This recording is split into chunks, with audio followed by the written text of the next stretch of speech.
Advocate Munshi Shahidul Islam রূপক, তিনিও governing বোর্ডের একজন সদস্য। আরো উপস্থিত রয়েছেন জনাব নাসিরুল ইসলাম বাবলু, আরেকজন গভর্নিং বোর্ডের সদস্য। এছাড়া আমাদের শিক্ষক মন্ডলী, ছাত্রছাত্রীবৃন্দ, কর্মকর্তা কর্মচারীবৃন্দ, সুধী মন্ডলী, আসসালামু আলাইকুম ওয়া রাহমাতুল্লাহ। বক্তব্য দিতে গেলে রবীন্দ্রনাথের ওই কথাটা মনে পড়ে। প্রথমেই সহজ কথা কইতে তুমি কহজে, সহজ কথা যায় না বলা সহজে। কি করে বলবো যে আপনাদের কি করতে হবে? আপনার তো জানা থাকার কথা। এই সমন্বিত প্রচেষ্টা, আপনাদের অঙ্গীকার, এই যে আপনারা সুন্দর একটি বিষয় নিজেদের মধ্যে আলোচনা করে ঠিক করেছেন, এটাতেই আমার মনে হয়েছে যে আপনারা নিশ্চয়ই নিজেদের কাছে অঙ্গীকারবদ্ধ যে আমাদেরকে এই কলেজের শিক্ষা সত্যিকার মান বাড়াতে হবে। দেখেন, আমি অনেক জায়গায় অনেক কলেজের ঘটনা জানি যেখানে শিক্ষকরা ছাত্রদেরকে দেখেছে, তারা ফেল, তারা দায়িত্ব নিয়েছে, চ্যালেঞ্জ দিয়েছে, এদেরকে আমরা পরীক্ষায় উত্তীর্ণ করেই আমরা দেখিয়ে দেব যে আমরা পারি। কই, আপনারা কি তাদের নিয়ে বিশেষ ক্লাসের ব্যবস্থা করেছিলেন?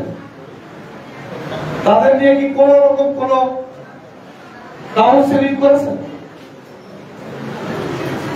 কোচিং করেছেন?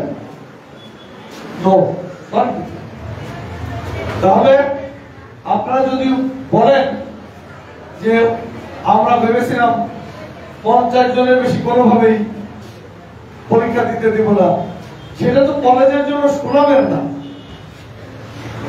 ওই বাবা মা আরো 10 জনকে বলবো ওই কলেজে পরীক্ষা দিতে দেয় না, আর সব ভাই ফেল, ওয়েলান্ডও যায় না। কি করবেন তখন? অর্থাৎ আপনারা যদি বাবা মাকে মুসলেখা নিতে চান কিংবা তাদের উপর প্রেসারাইজ করেন, কোনো লাভ হবে না। আপনাদের তাদেরকে বুঝাতে হবে। আমরা তো বলি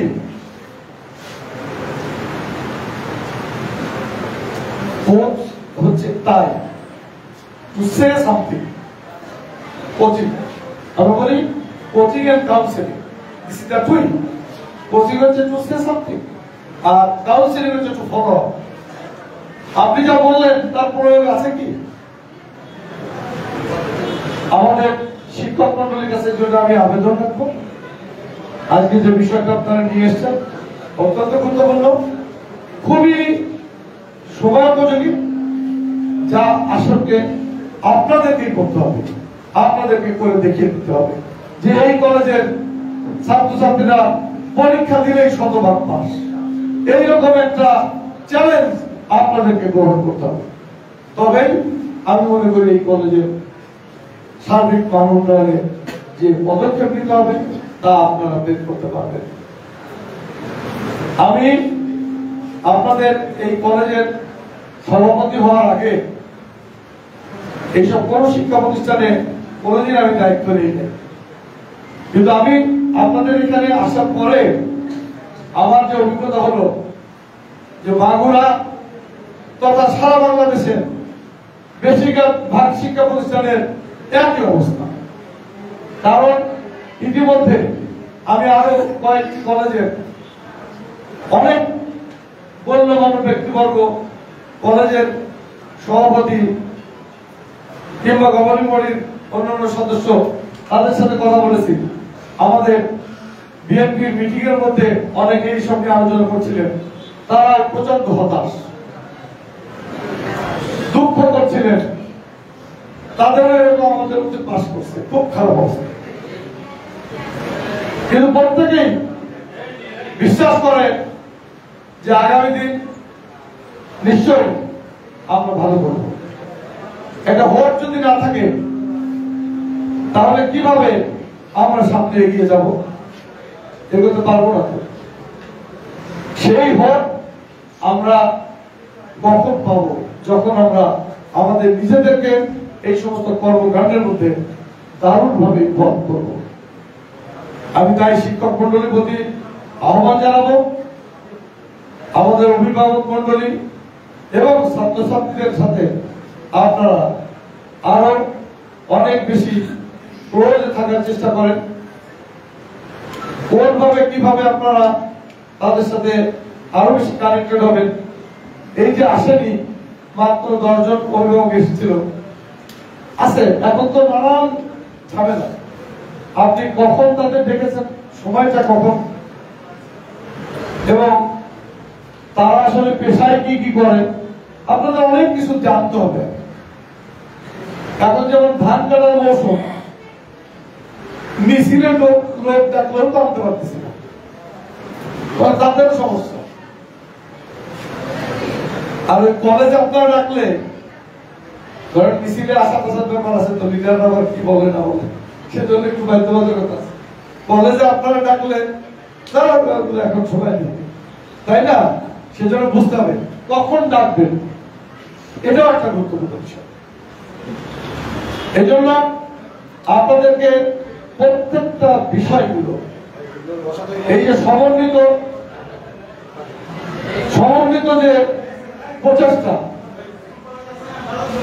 এই তোমরা কথা বলো না, ওদের কারণ বাড়িতে তবে যা, তোমরা এরকম করছো না।